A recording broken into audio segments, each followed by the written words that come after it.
Hello and welcome everyone to yet another tech enthusiastic video from Edureka. Today, we will learn about Apache Hive. Now, let's quickly begin with our session for today. Apache Hive is one of the best open source software utilities which has SQL-like interface that is used in data querying and data analytics. Today, we will discuss more about Hadoop through the following agenda.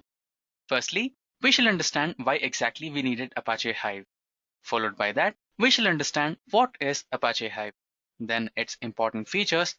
Then comes the important stage where we will understand the Apache Hive architecture, the components involved in Apache Hive. Then we will learn how to install Apache Hive in Windows operating system.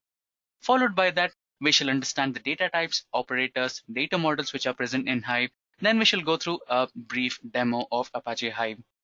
So let's quickly begin with the first topic, that is why exactly we needed Apache Hive.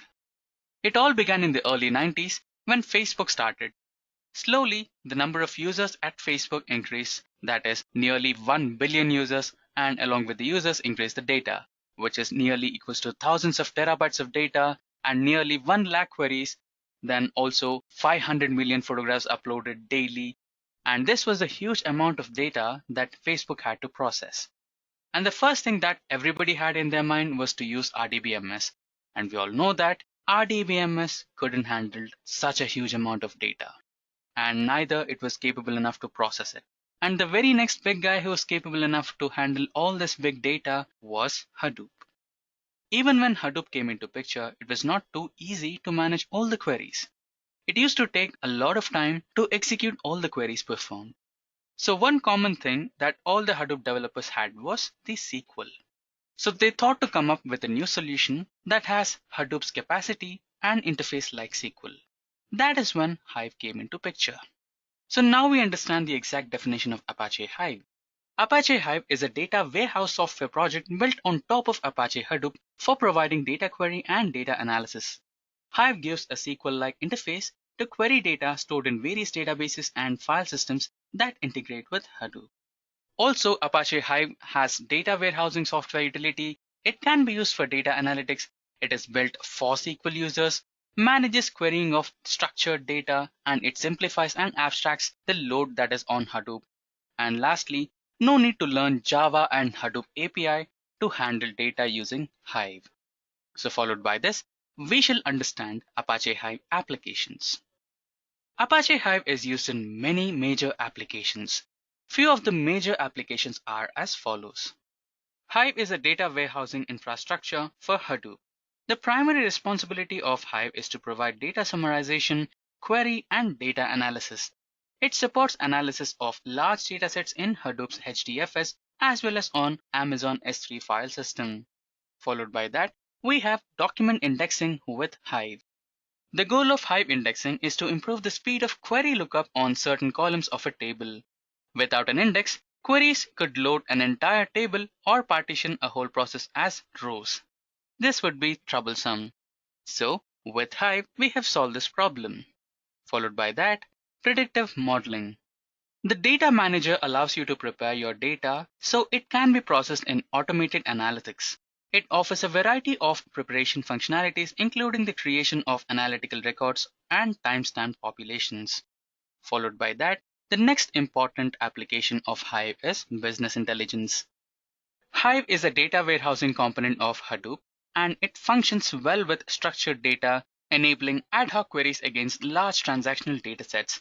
Hence, it happens to be a best-in-class tool available for business intelligence and helps many companies to predict their business requirements with high accuracy. Last but not the least, log processing. Apache Hive is a data warehouse infrastructure built on top of Hadoop. It allows processing of data with SQL-like queries and is very pluggable so that we can configure it to provide our logs quite easily. So these were the few important Hive applications. Now let us move ahead and understand Apache Hive features. The first and the foremost important feature of Apache Hive is SQL type queries. The SQL type queries present on Hive will help many of the Hadoop developers to write queries with ease. Followed by that, the next important feature of Apache Hive is OLAP based design. OLAP is nothing but online analytical processing. This allows users to analyze database information from multiple database systems at one time. So using Apache Hive, we can achieve OLAP with higher accuracy. Followed by the second feature, we have the third feature which says Apache Hive is really fast. Since we have SQL-like interface in Apache Hive, using this feature on HDFS will help us writing queries faster and executing them. Followed by that, we believe Apache Hive is highly scalable. Hive tables are defined directly in Hadoop file system. Hence, Hive is fast and scalable and easy to learn. Followed by that, it is known to be highly extensible. Apache Hive uses Hadoop file system, and Hadoop file systems or HDFS provides horizontal extensibility. And finally, the ad hoc querying. Using Hive, we can execute ad hoc querying to analyze and predict data. So these were the few important features of Apache Hive. Let us move on to our next topic, where we deal with Apache Hive architecture. The following architecture explains the flow of submission of query into Hive. The first stage is the Hive client. Hive allows writing applications in various languages including Java, Python, and C++. It supports different types of clients such as Thrift Server, JDBC Driver, and ODBC Driver. So what exactly is Thrift Server? It is a cross-language service provider platform that serves the requests from all these programming languages that supports Thrift. Followed by that, JDBC Driver. It is used to establish connection between Hive and Java applications. The JDBC driver is present in the class org.apache.hadoop.hive.jdbc.hive driver. Finally, we come to ODBC driver. So what exactly is ODBC driver? ODBC driver allows the applications that support ODBC protocol to connect to Hive. Followed by that, we have the Hive services. The following are the services provided by Hive. They are Hive CLI, Hive Web User Interface, Hive Metastore, Hive Server, Hive Driver, Hive Compiler, and lastly, the Hive Execution Engine. The Hive CLI or Command Line Interface is a shell where we can execute the Hive queries and commands.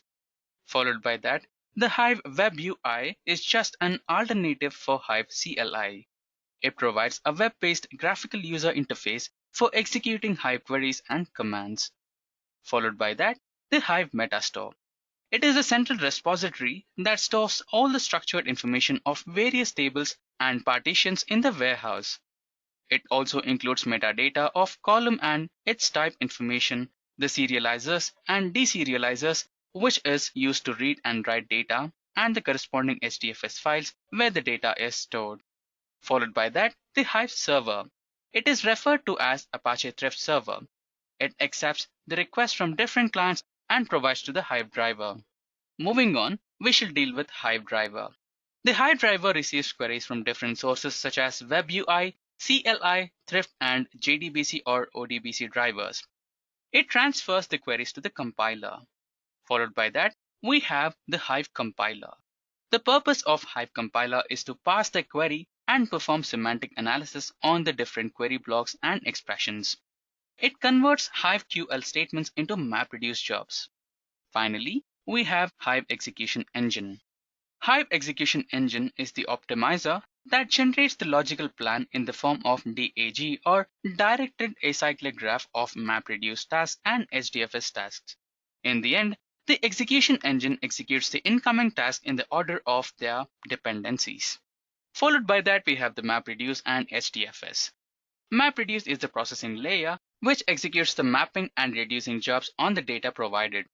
Lastly, the HDFS or Hadoop Distributed File System is the location where the data which we provide is stored. So this is the architecture of Apache Hive.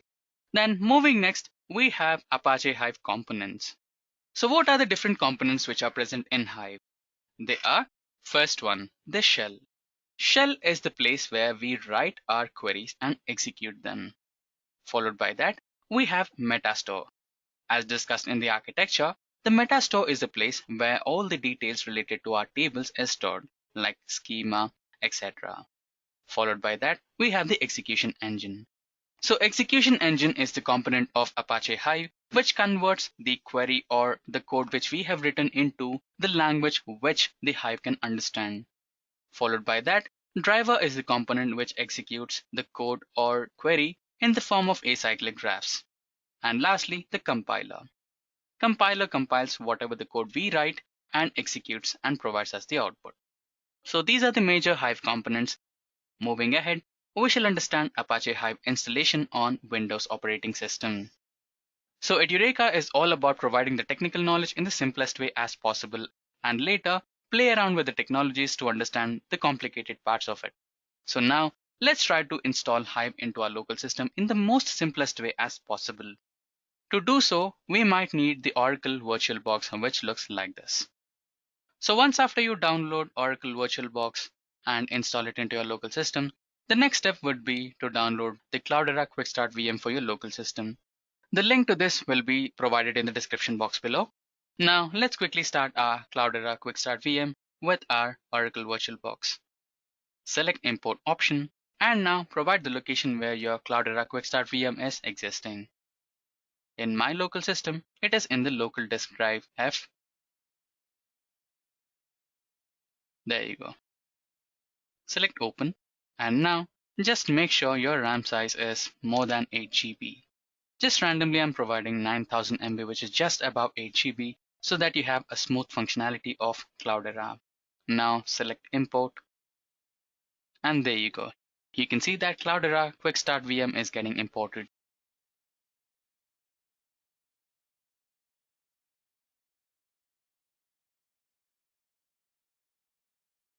Now you can see that Cloudera Quick Start VM has been successfully imported and it's ready for deployment.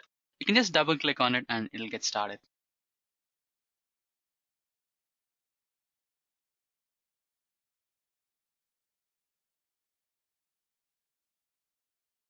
You can see that Cloudera VM has been successfully imported and it started. And also you can see that we have gone live on Cloudera. You can see all the Hive, Hadoop, HBase, Impala, Spark, which are pre-installed in Cloudera. Now our concern would be to start up Hive. So to start Hive, you need to start up Hive first. So let me remind you one thing. In Cloudera, every single password and username is Cloudera by default. So for example, we have got Hive username and password here. So the username, that is the default username for Cloudera's Hive would be Cloudera. And along with that, even the password will be Cloudera. That is by default. So we have got Cloudera and Cloudera as username and password respectively. Let's just sign in. You may select remember option in case if you forget your passwords. So now we are getting connected to Hive and we are live on Hive now. There you go. We've got started our Hive. So now we'll enter into HDFS. There we go. We have our Hive here. Now that we have successfully installed Hive into our local system, let us move further and understand a few more concepts in Hadoop. Firstly, we shall deal with the data types. The data types are completely similar to any other programming language which we have. They are tiny int, small int, integer, big int. Similarly, followed by that we have float. And inside Hive, float is used for single precision. And if you want double precision, you can go ahead with double. And followed by that we have a string and boolean, which are completely similar to any other programming languages which we use in this daily life. Followed by that we have Hive data models. So these are the basic data models which we use in Hive, that we basically create databases and store our data in the form of tables. And sometimes we also need partitions. We will discuss each one of these data models in our demo ahead. So we'll first create databases, and inside databases we will be creating tables inside which we will be storing data in the form of rows and columns, and along with that partitions. Partitions, they are like advanced way of storing data. Like if you have, just imagine you're in a school, say standard 1, and inside standard 1 you have sections A, B, C, D. So partition is like you're getting partitions for section A, section B, section C, and section D. You're storing different students in different sections, so that when you're querying for a particular data, for example, say you're searching for a kid called Sam and you have the section of his class as B. So you just don't have to just search for Sam in all the 4 sections. You can just directly go into section B and call in Sam, and you'll get access to it. That's how partitions work.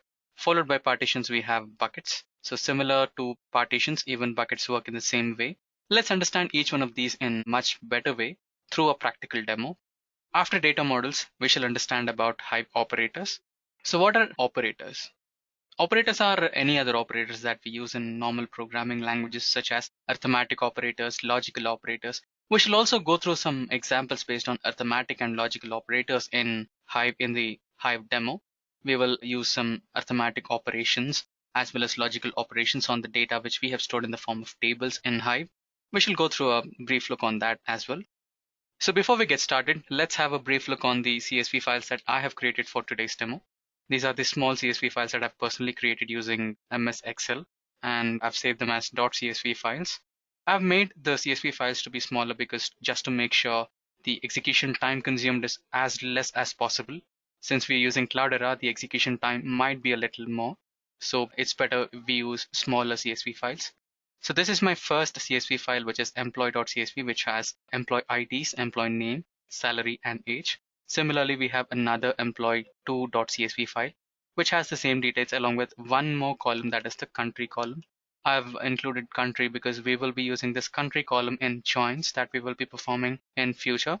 Followed by that, we have the department. So here we have department ID and department name. So we have development department, testing, product, relationship, admin, and IT support. Similarly, we also have student CSV. This is another CSV file that I have created. This has ID, name, course, and age of the student. Followed by that, we have another CSV. This is student report.csv, which has the reports of a particular student, gender, ethnicity, parental education, lunch, course, math score, reading score, writing score, and other. So these are the CSV files that we will be using in our demo today. So now let's quickly begin with our demo. So to start Hive, we shall open a terminal. So starting or firing up Hive in Cloudera is really simple. You just have to type in Hive and enter. There you go. Logging initialized using configuration files and etc. The Hive CLI is deprecated and migration to Beeline is recommended. And there you go. Your Hive terminal or CLI has been started. So first, let's try to create a database. To save time, I've already created the document which has all the codes that we will be executing today. So this is the particular file which I will be using today.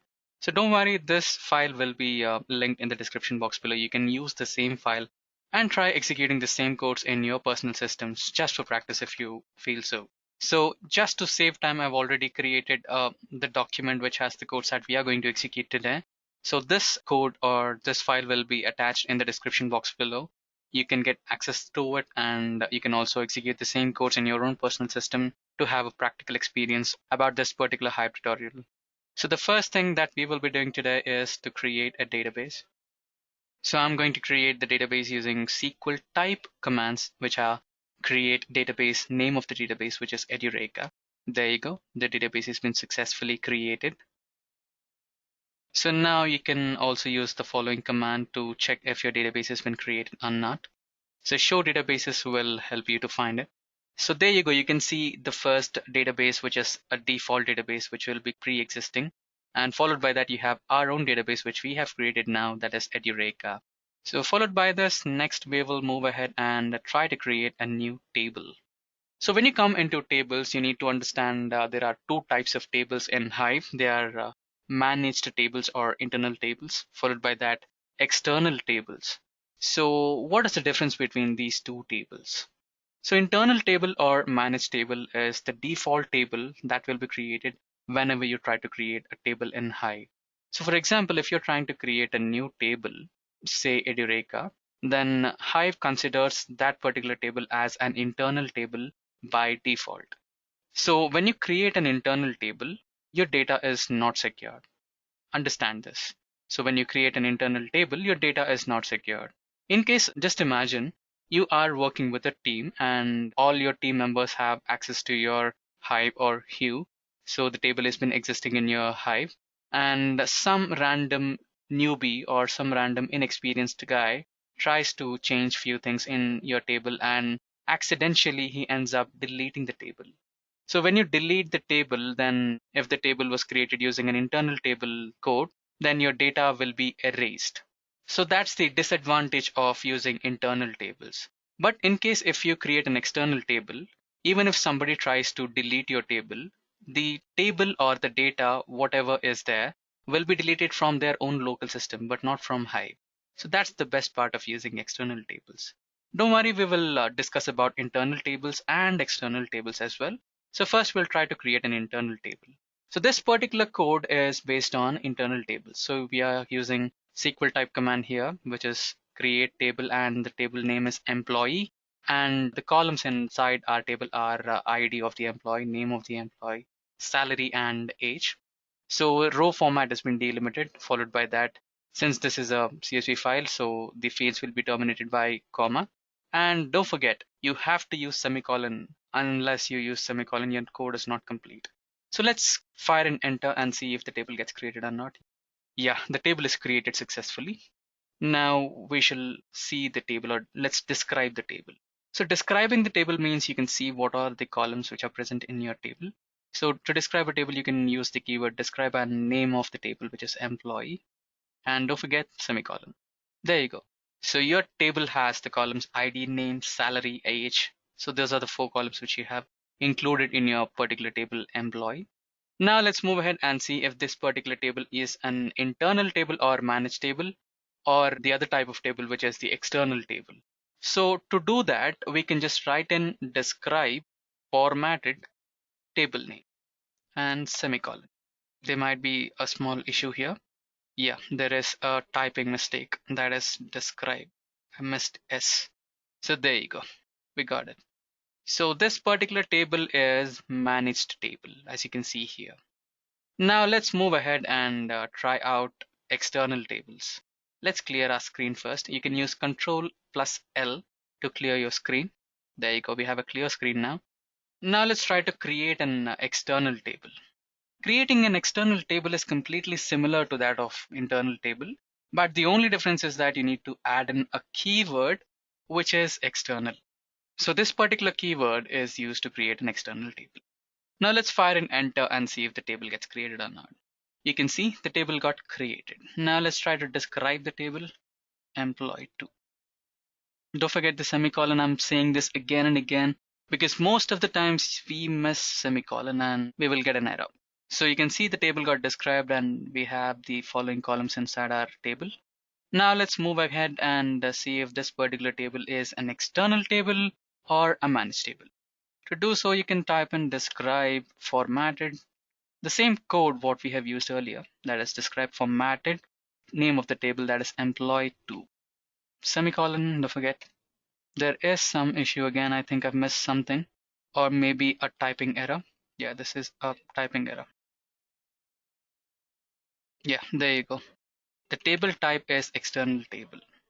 So that's how we create an internal table or managed table and external table. So now that we have understood how to create a database and table, and the 2 types of tables, that are internal table or managed table, followed by that the second type of table, that is the external table. Now let's try to create an external table in a particular location. So for that, you can use the following code, but the only difference is you are specifying the location, that is user Cloudera Edureka employee. EDUEMP is a file that we will be creating in our Hive. So let's fire and enter and see it if it's created or not. Yeah, it's successfully created. Let's go back to Hue and see if the following table is created or not. So one thing you have to remember is when you fire in a command, or if you try to create a table, the first folder that will be created is a warehouse. So inside Hive, you have your warehouse, and inside warehouse, you have all the databases that we have created. Our first database was the Edureka database, and after that, we have created table which is employee, and the second table is employee 2. So this is in the particular location, which is user Cloudera, and the file is employee 2. Let's see that. This was the file.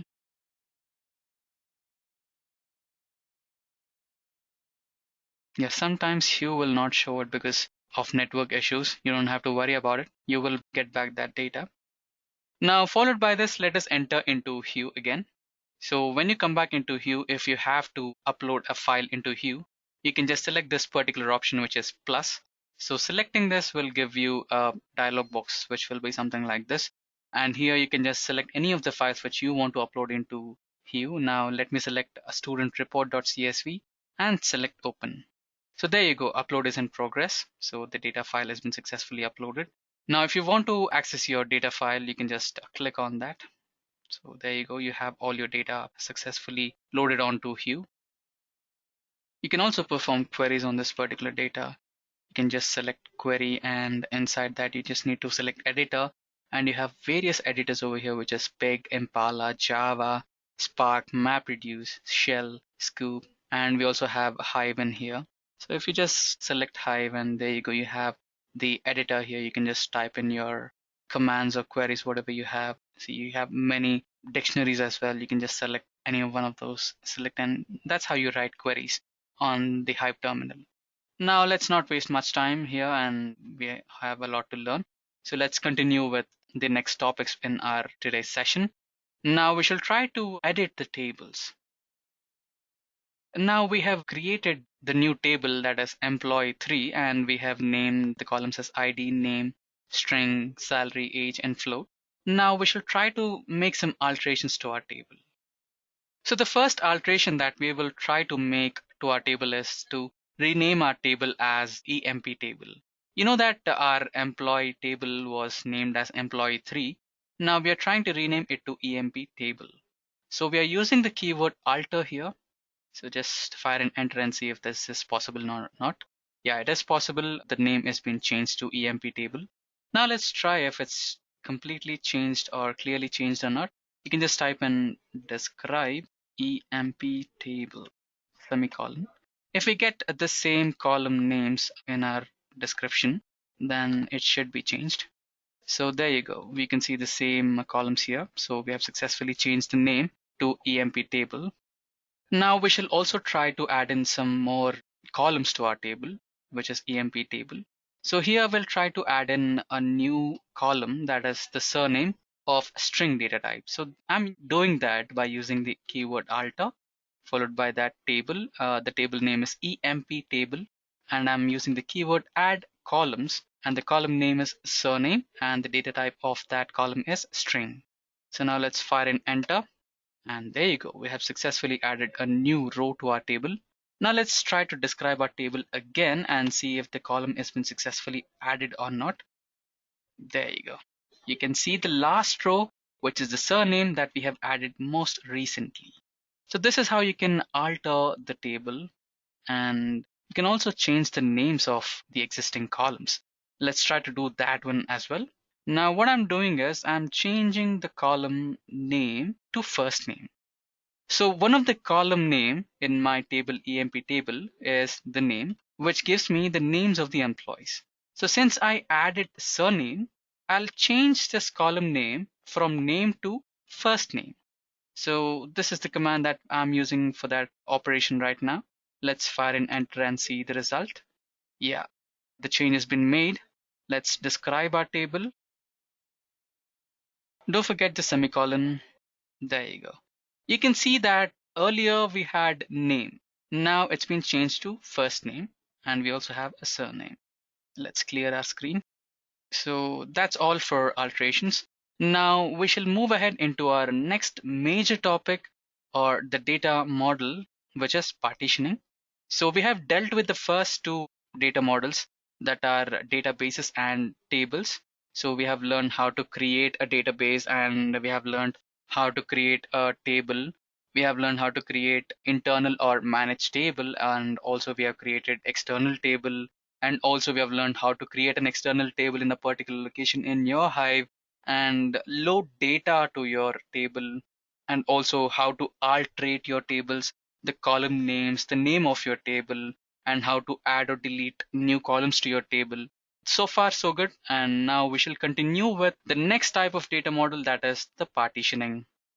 As we have discussed earlier about partitioning, it's completely similar to a school or a college. Just imagine that you are in a college, and you are in computer science section.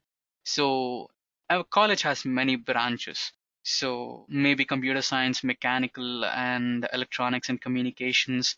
So imagine your name is Harry. So if someone comes to your college and if he's looking for Harry, so there are many Harrys in your school. So if the person is asking specifically about you, that is Harry from computer science, then can you imagine how simple is this query? So you don't have to search for electronics and mechanical. You just have to come into the class computer science and search for Harry, and there you go, you're present. So that's how partitions work. To execute commands or to execute queries on partition, we will create a whole new database here. Let's start everything from fresh. So we'll create a separate database for executing our new data model, that is partitioning. So I'm creating a new database, that is Edureka student. So there you go. The database has been successfully created. Followed by that, let's use this database now. To use the database, you just need to add in the keyword use and name of the database. So let's fire an enter, and now we are currently using Edureka student database. Now let's create a table in Edureka student database. So here I'm creating a normal table, that is the managed table. So inside my student table, I'll be having some basic columns such as ID number of the student, name of the student, what is his age, and course. So you're not finding course here because I'm going to partition the table based on course. So here you can find the course. I'm using the keyword partition, and on what terms? So on the terms of course, I'm going to partition students. So we have discussed about our students CSV file, right? So here we have our CSV file, and the courses that this particular institute is offering are Hadoop, Java, Python, and yeah, so these are the courses that this particular institute is offering. So I'm going to categorize, or I'm going to partition these students based on their courses. So this is how I'll be partitioning them using this following code. So basically the table has all the columns, and I'm going to partition the table using course. So let's fire an enter and see the execution of this particular code. The partition has been done. Now all we have to do is try to load in our data. Before that, let's try to describe it. Let's try to see what are the columns present in our particular table student. So as you can see, the course column is present. Don't worry. The code looks that we have messed out course, but we did not mess the course column. It is present in the table. The only thing is that we have just partitioned it based on the course that we are going to offer. Now let's try to categorize the students based on their course. So you can do that by using the following code. We are going to load the data using the command load data local in path. So this particular folder, that is the student.csv, is in my local location. So that is home, Cloudera, desktop, student.csv. And I'm loading the data present in this particular location into the student, which is present in Hive right now. So I'm going to partition the student based on their course Hadoop. Now let's fire in this command and see the output. Yeah, now you can see some map reduce jobs taking place. Yeah, the data has been successfully loaded. Let's now refresh our Hive. You can refresh your Hive or Hue based on two methods. The first one is just clicking refresh button on the URL, or you can also select a manual refresh. So this is the manual refresh, and there you go, it's done. You can see the new database, that is the Edureka student database that we have right now created. And inside that you can see the student table that we have created, and there you go, we have the file of students based on course Hadoop. Now we will try to add in few more students based on the course Java. For that, all you need to do is just replace the course name with Java. There you go. Here we had Hadoop course, and now here we have Java course. Just fire and enter and you can see the output. Followed by that, we also had another course, that is Python. So let's also execute a code for that. There you go, Python. So now we have uploaded student details into our Hive, and we have also partitioned using one of our data models, that is partition, into three categories that are based on Hadoop, Java, and Python. Now let's go back to our Hue and see if the three categories are done or not. Yeah, we need to refresh that. There you go, you have successfully refreshed. Still, there is no sign of Java and Python. Maybe a manual refresh could help. Yeah, the manual refresh has resulted in the two new files, which are Java and Python. So you have all the three partitions here, Hadoop, Java, and Python. Just enter them and you can see the student details. And now that we have understood partitioning, sorry, I forgot to mention, we have two types of partitioning, which are dynamic partitioning and static partitioning. So the static partitioning is in static or manual partitioning. It is required to pass the values of partition columns manually while loading the data into the table. Hence, the data file does not contain partition columns. You can see that we have sent the partition columns manually for Python, Java, and Hadoop. But when it comes to dynamic partitioning, you just need to do it once, and all the three files will be automatically configured and the files will be created. So now what is dynamic partitioning? So dynamic partitioning, the values of partition columns exist within the table. So it is not required to pass the values of partition columns manually. Now what is this? Don't worry, we shall execute the code based on dynamic partitioning and we shall understand this in a much better way. Now let's clear our screen. Now let's start fresh again. Let's try to create a new database for dynamic partitioning and let's start again fresh. So here we'll be creating a new database that is Edureka Student 2. So earlier we created Edureka Student and now we'll be testing our dynamic partitioning on our new database that is Edureka Student 2. So there you go, the database is been successfully created. Now we shall use this particular database. Currently we were in Edureka Student 1 database. Now we'll enter into Student 2 database. So we'll use it now. Now we are in Edureka Student 2. Now before we start up with dynamic partitioning, we have to set Hive execution to dynamic partition is equals to true. Because by default, the partitions that will be taking place in Hive will be static. So we need to convert that into dynamic partition by specifying this particular code. Now we are good to go with dynamic partitioning. Along with that, we need to execute another command which says partition mode would be non-strict. So by default, when you are partitioning using the static partition, the partition mode will be strict. So now you're specifying it to be non-strict. Now let's execute this. So there you go. We have executed the two required codes for that. Now let's create a new table. So the name of the table will be Edureka student, that is EDU-STUD, and this will have the same columns, which are the ID of the student, name of the student, course, age, etc. Now we will try to load in the data from our local path, that is home, cloud, or our desktop, student.csv into the table edu-stud. So the data has been successfully loaded and the size is 267 KB. Number of files is 1. Now comes the tough part. So here we are going to partition. So we will be partitioning the table based on the same thing, which is the course, and we will be separating the data using the comma. Now let's fire an enter. Now the table has been separated based on course, and now we will be loading the data to this particular table, which is the student part. So this particular table that we have created based on dynamic partitioning, and we are going to partition the data based on course. Now it's been created. So the student part table has been successfully created. Now the only part remaining is to load the data to this particular table.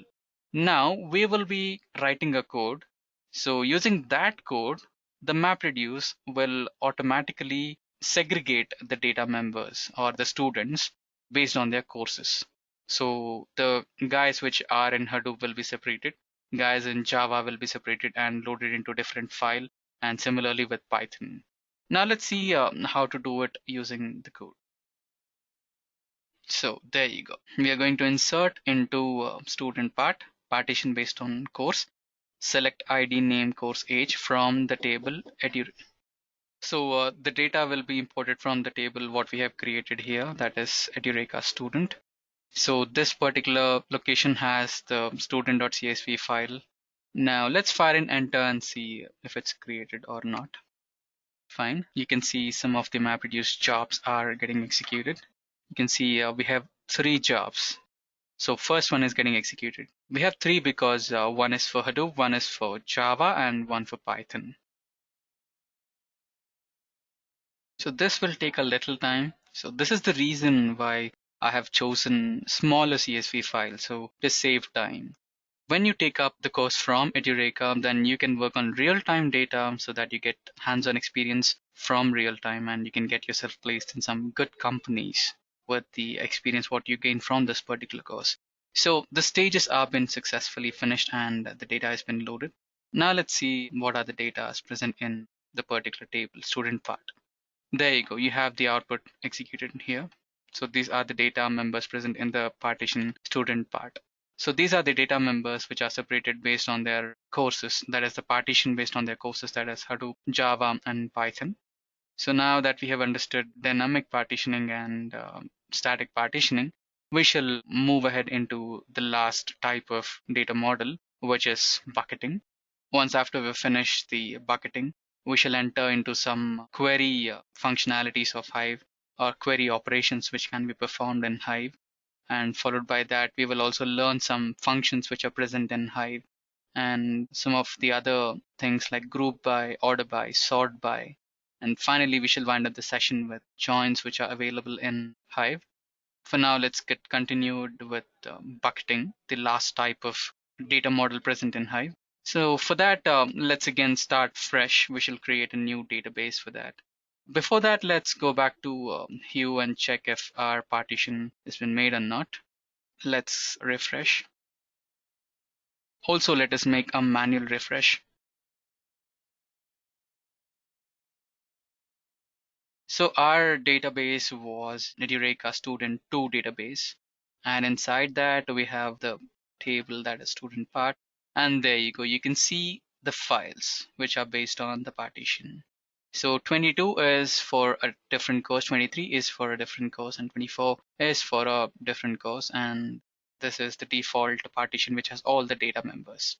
As we discussed earlier, now let's start with the last data model in Hive, that is bucket. Now we have created a new database that is Edureka bucket. Now we shall also create a new table for that. Before that, we need to start with this particular database so we can use the command use Edureka bucket. Now we are in Edureka bucket. Now let's create a new table. So the table name will be Edureka bucket and it will be containing the ID name, salary, age of the employees. The table is created. Now let's try to load the data. So the data file that we will be using is the same one, that is the employee.csv. So the data has been successfully loaded into the location. Now comes to the major part, that is the bucketing part. So to start bucketing in Hive, we need to use the command set hive.info.bucketing is equals to true. So that's done. Now we will cluster or classify the data present in this particular file using this particular code. So we will be clustering based on the ID and we will be categorizing them into 3 different buckets. So let's fire in this command and see if it happens. Yeah, that's successfully done. Now we will override the data using the following command. Now we'll be inserting data into this buckets that we have made, that is 3 buckets, and we will override the table using this particular code. There you go. You can see some map reduce jobs to be taken care of now. So one mapper and reducers are 3 for now. So stage 1 is getting done. So we should be having 3 tasks basically. So let's see what's the output. Stage 1 is finished. The process is finished and data has been successfully inserted. Now let's go back to Hive and check if it's done or not. So before that, let's do a refresh. Now a manual refresh would be much better. There you go. We have our database here, which is Edureka bucket. And inside Edureka bucket, we have EMP bucket, and that's our data, employee.csv. There you go. Now let's move ahead and understand the basic operations we can perform in Hive. So for that, let's start fresh again. Let's create a new database. I'm creating a new database for each and every option or each and every operation that I'm performing in this particular tutorial, just to make things or keep things in a sorted manner. So as you can see here in our particular file system, I have separated each and everything, like I have sorted everything So for bucketing, I've got a separate database, and for partitioning, I've got a separate database, and for understanding how to create database and tables, I've got a separate database for that, just to keep things arranged and sorted. This looks in a much better way. So now let's discuss about the operations that we could perform in Hive. So I'm creating a new database again for this. So the database would be Hive query language. Now let's use this particular database. This creates a habit of learning things in a better way, or it's like a revision for the things what you have performed or learned so far. As you can see, the table has been successfully created. Now let's try to add in some data into this particular location. That is employee data. It's been successfully loaded. Now let's try to see what are the details present in this particular file. We can use in the command select star from the table Edureka employee. So there you go. These are the details or information present in the table Edureka employee. Now we shall see what are the functions that we can perform on this particular file. So since we discussed that the mathematical operations and logical operations can be performed on Hive, so let's try to perform an addition operation. So I'm selecting the column salary, and as we have seen here, the salaries are 25, 30, 40, 20,000 rupees for every employee. Now let me add in 5,000 more to each and every employee. So I'm adding the value 5,000 by using the addition operation. So let's enter. You can see we have added 5,000. So the first element was 25. Now it's 30. So similarly, all the other employees got 5,000 rupees hike all of a sudden. Now let's try to remove 1,000. So to do so, all you need to do is replace the addition operation with a subtraction operation, that is minus. Fire and enter, and there you go. Each and every employee lost 1,000. So the initial amount was 25,000. So removing 1,000 from that will result in 24. So this is considering the first initial values. So this is how it's working. Followed by that, let's also perform some logical operations. Let's clear the screen, and yeah, here I'm fetching for the employees who are having a salary equal to or greater than 25,000. So these are the employees which are having the salaries above or equal to 25,000. Similarly, let's execute another one which detects the employees with salaries less than 25,000. So we have got two employees which are having lower salaries, which are Amit and Chaitanya. Fine. So this is how you perform some operations in Hive. So now let's move ahead and understand the functions which you can perform on Hive. So in the same way, let's create a new database again, and let's use this particular database, that is Hive functions. Now let's create a table in this particular database. So the table is employee function, and it's created. Now let's try to load in the data. Yeah, the data has been successfully loaded. And now let's see if the data is correctly loaded or not. Yeah, the data is loaded correctly. Now let's try to apply some functions in this particular data. So the first thing, or the first function I'm going to apply, would be a square root function, where I'll be finding out square root of the salaries of the employees. So there you go. The square root of 25,000 was 158 dot decimal numbers. So this is how you perform some basic functions on your data. Now let's try to find out the maximum salary. So yeah, the job is getting executed. You can see some map reduced jobs here. I think the biggest salary would be from Sanjana. So the maximum salary is 40,000. So this is how it works. Since we are working on Cloudera and the system configuration is limited, the execution speed is a bit low. But if you're working in real time, then this process would take like a few seconds and it's done.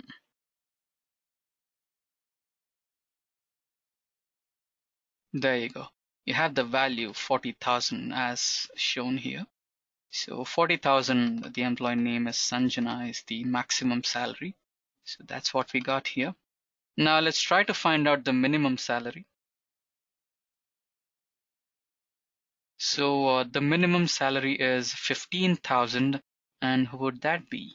Yeah, it's Chaitanya with minimum salary 15,000. So that's how you do some operations in Hive. Let's execute some more operations such as converting the names of the employees to uppercase. So you can see the employee names are converted to uppercase here, and similarly let's try to convert to lowercase. So here you can see we have converted them to lowercase. So this is how you learn technology. You need to play with the technology. Then you'll come to know the advantages and disadvantages. So you can learn the possible ways where you can make things work out. This is how you do it. Now let's move ahead and understand group by function in Hive. So for that, we'll be creating a separate database that is group. Now we will use this particular database that is group. So we'll type in command use group semicolon. Now we'll create a table. So the table has been successfully created. Now we will load data into this particular table. Now we will use the new CSV file, which will be employee2.csv.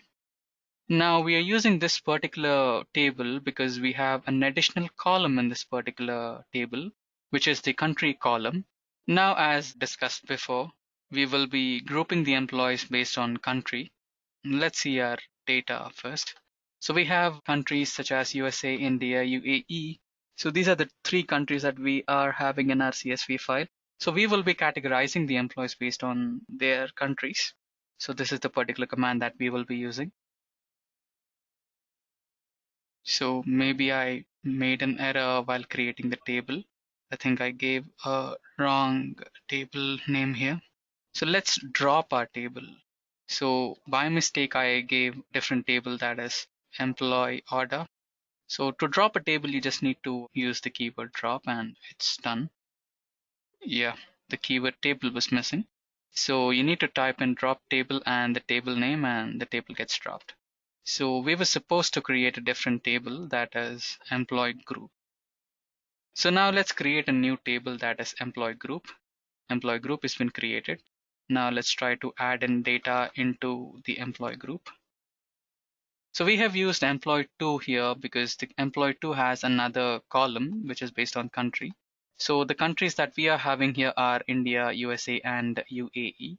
So we will be using the group by function here, and we will categorize the employees based on their countries. So there you go. You can see some MapReduce jobs getting executed.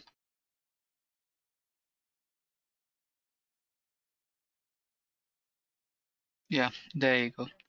We have categorized the employees based on their countries, that is India, UAE, and USA, and the sum of the salary.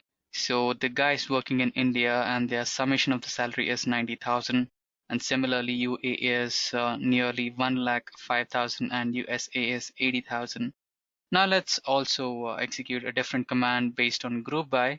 So here we'll be using group by function, and we will categorize based on the country as well as the summation of the salary, which is greater than or equals to 15,000. So it's similar to the previous command.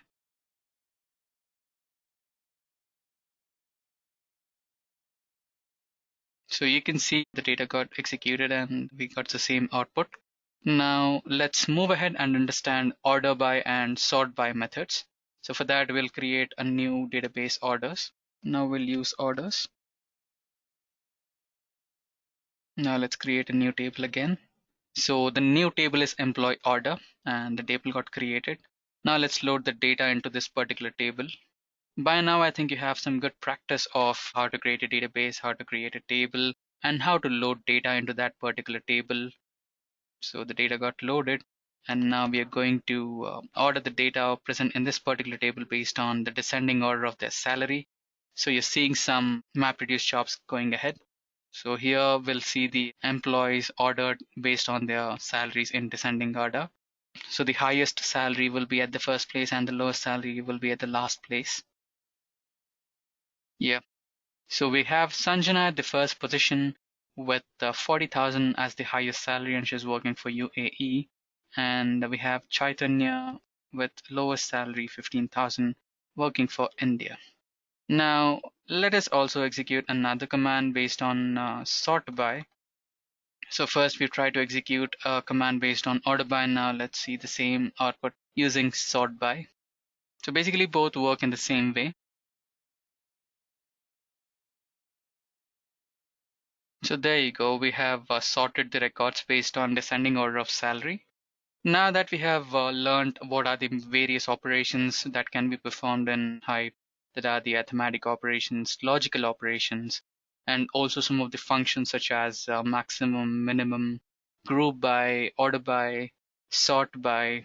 So these are the various operations and functions that you can perform in Hive. Now let's move ahead into the last type of operations that can be performed in Hive. Those are the joins. So for that, let's again create a new database.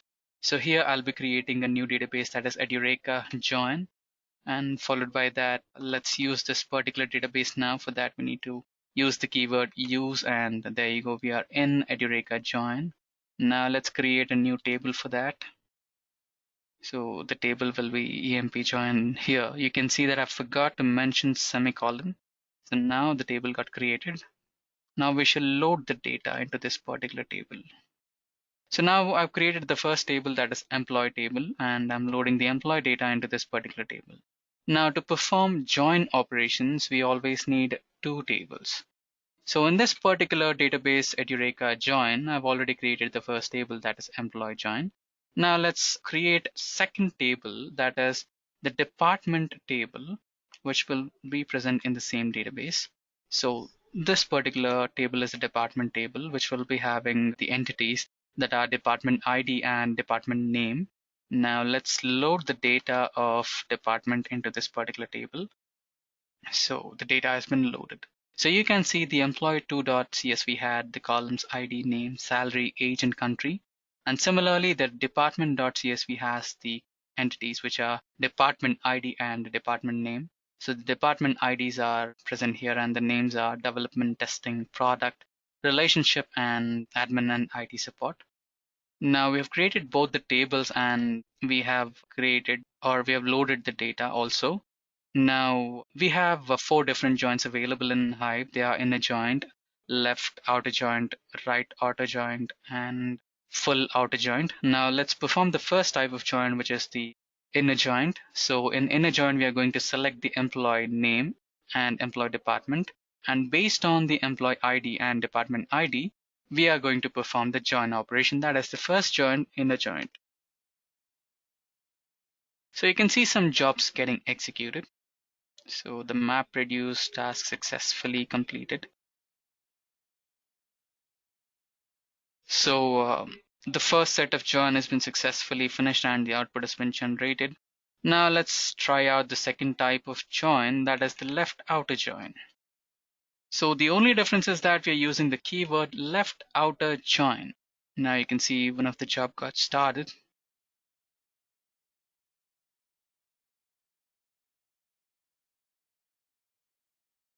So you can see the output has been generated as well of the left outer join. Now let's move ahead and understand right outer joint. So for right outer joint, you need to use the keyword right outer join. Fire in the command and you can see the jobs getting executed.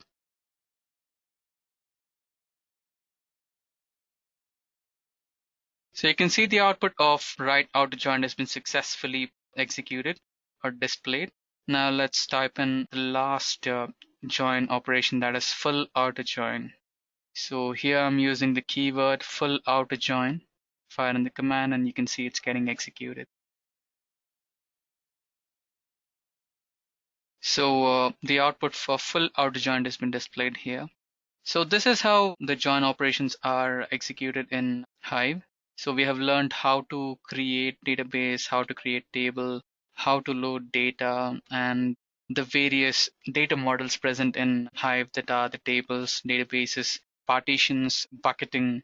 And after that, we have also understood various operations that are the arithmetic operations, logical operations, and functions that can be performed in Hive, such as square root and summation, minimum, maximum.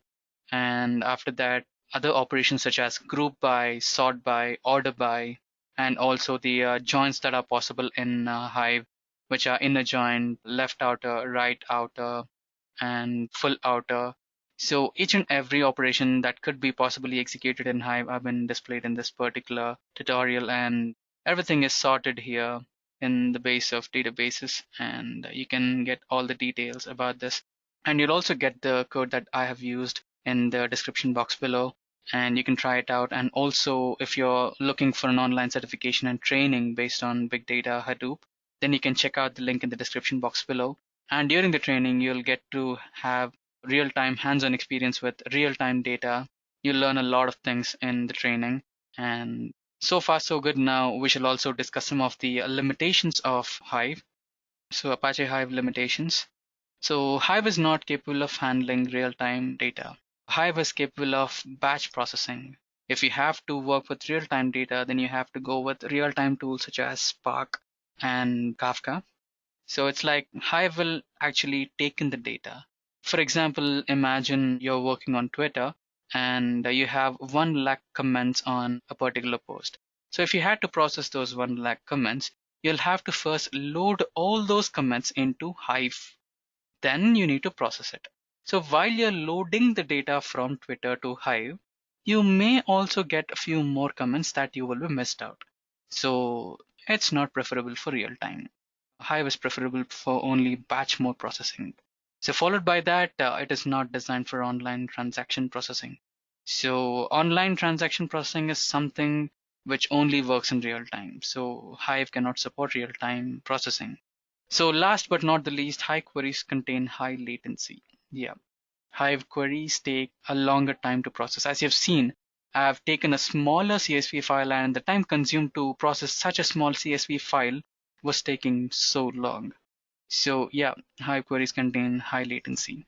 So these are the few important noticeable limitations of Hive.